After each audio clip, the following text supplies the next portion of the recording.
Bonjour à vous, bienvenue sur Jigdalia TV Podcast.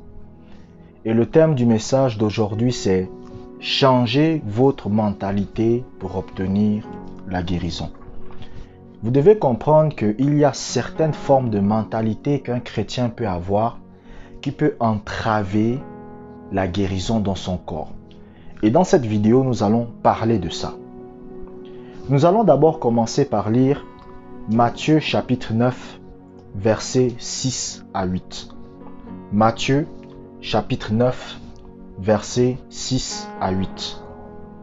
Or, afin que vous sachiez que le Fils de l'homme a sur la terre le pouvoir de pardonner les péchés, lève-toi, dit-il au paralytique, prends ton lit et va dans ta maison. Et il se leva et s'en alla dans sa maison.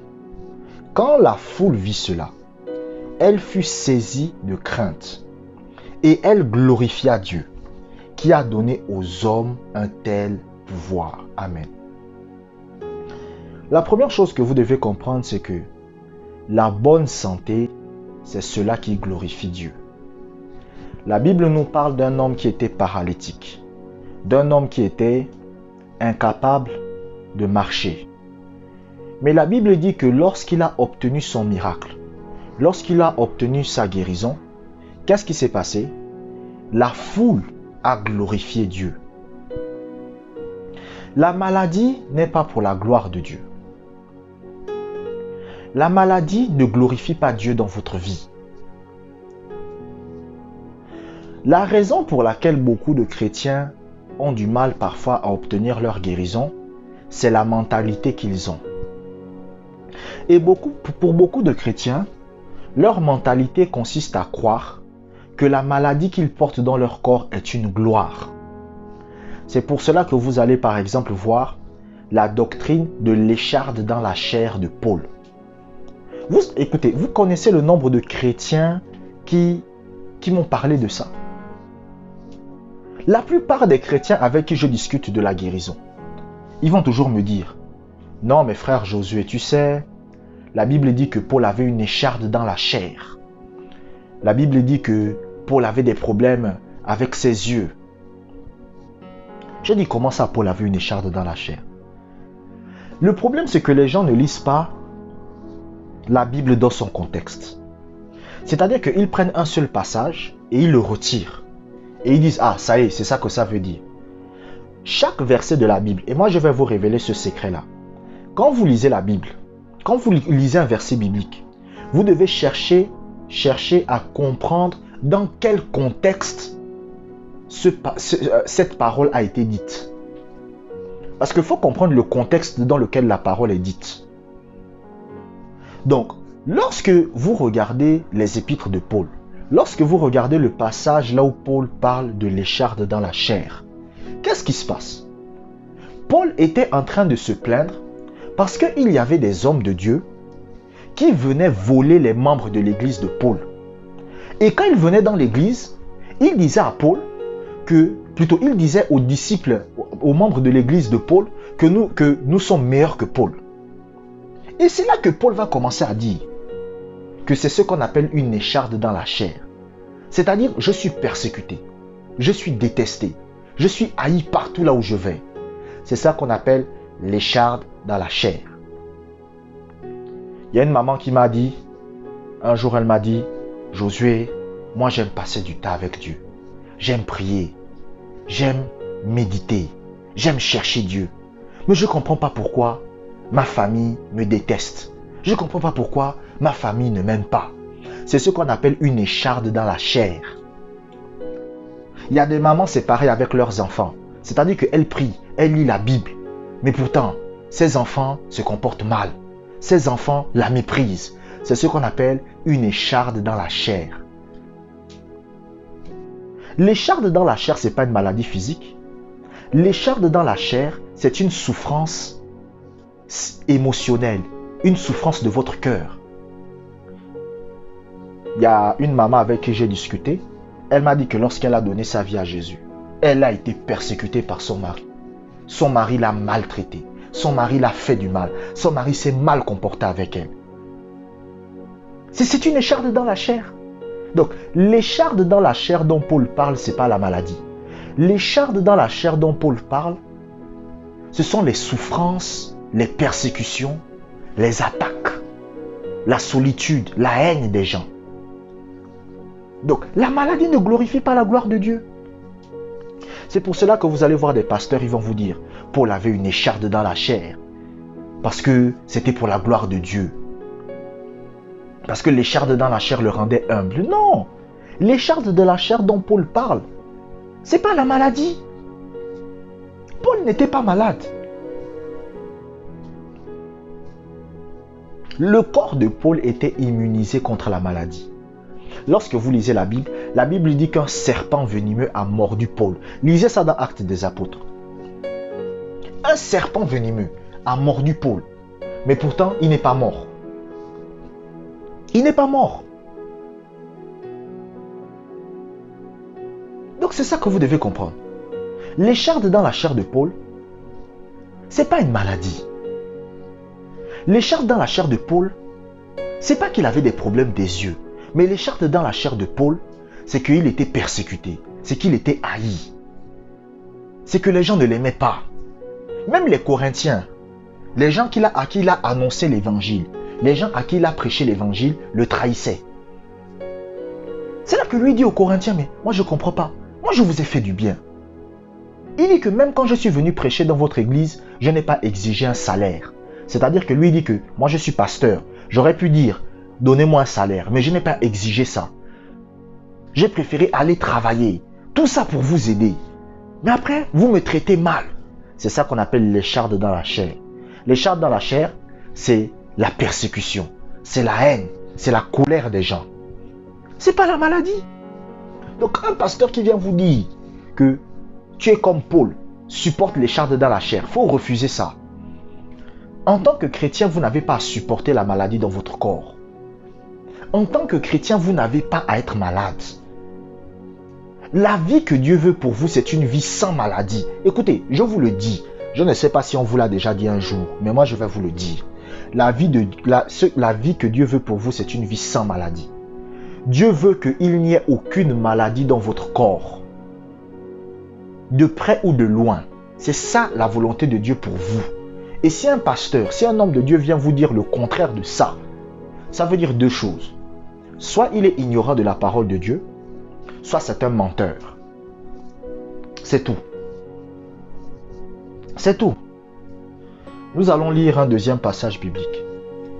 Lisons Actes chapitre 3, verset 16.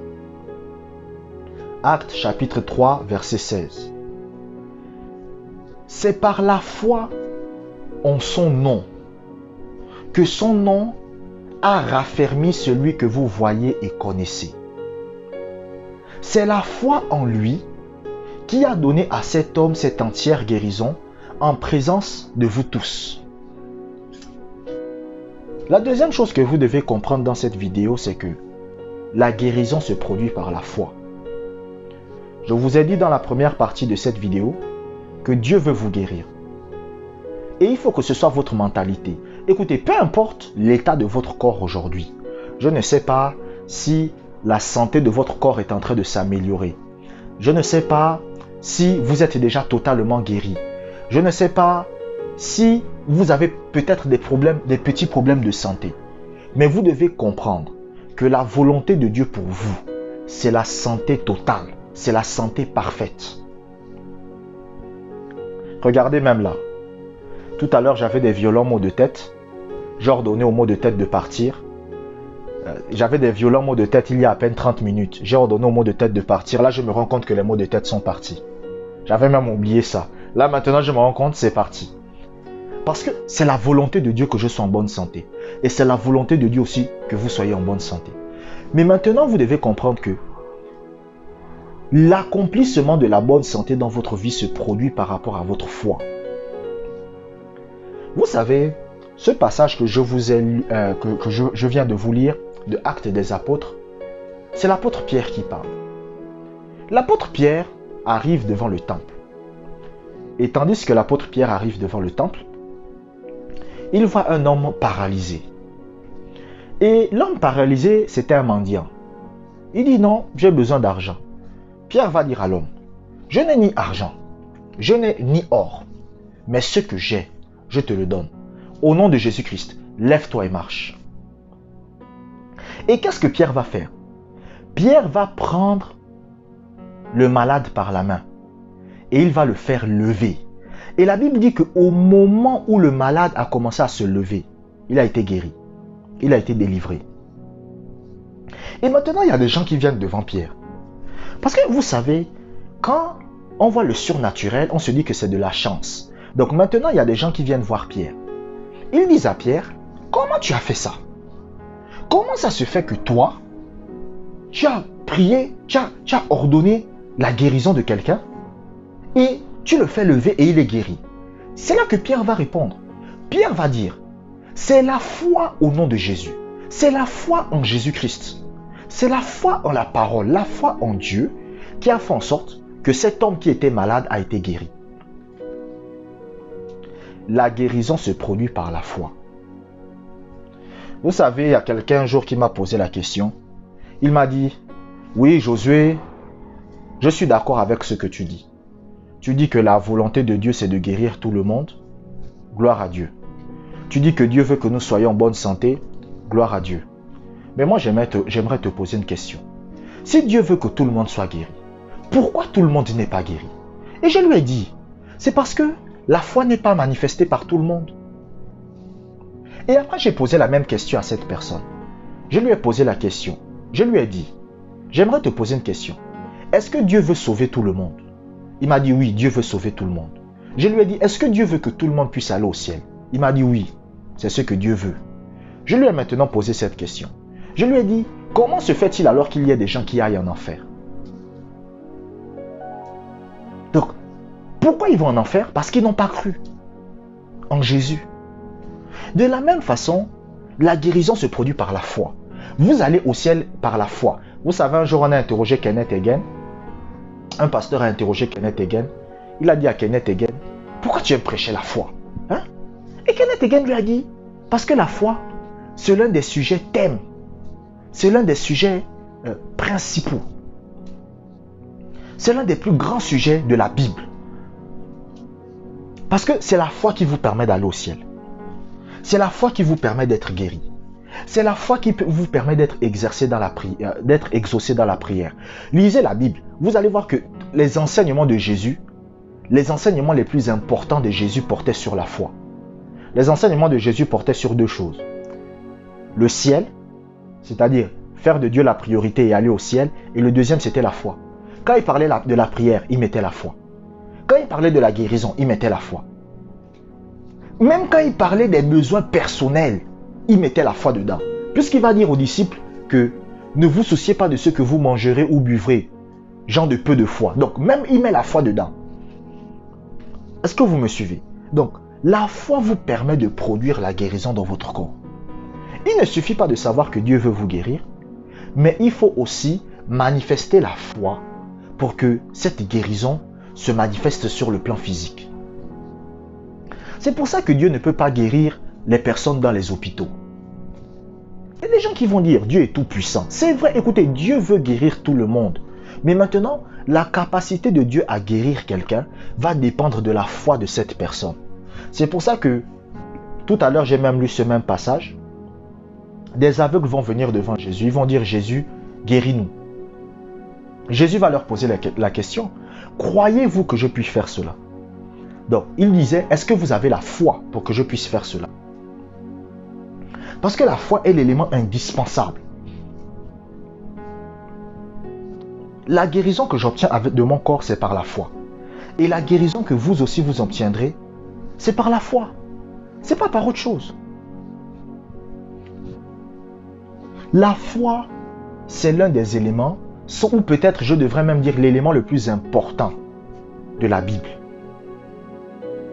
Parce que la Bible dit qu'à travers elle, les anciens ont obtenu un témoignage favorable. Amen. Je vous remercie d'avoir écouté cette vidéo jusqu'à la fin. Que la grâce du Seigneur soit avec vous. Si vous voulez soutenir Jigdalia TV financièrement, vous pouvez faire un don en cliquant dans le lien se trouvant dans la description. Prenez soin de vous et que la grâce du Seigneur vous accompagne.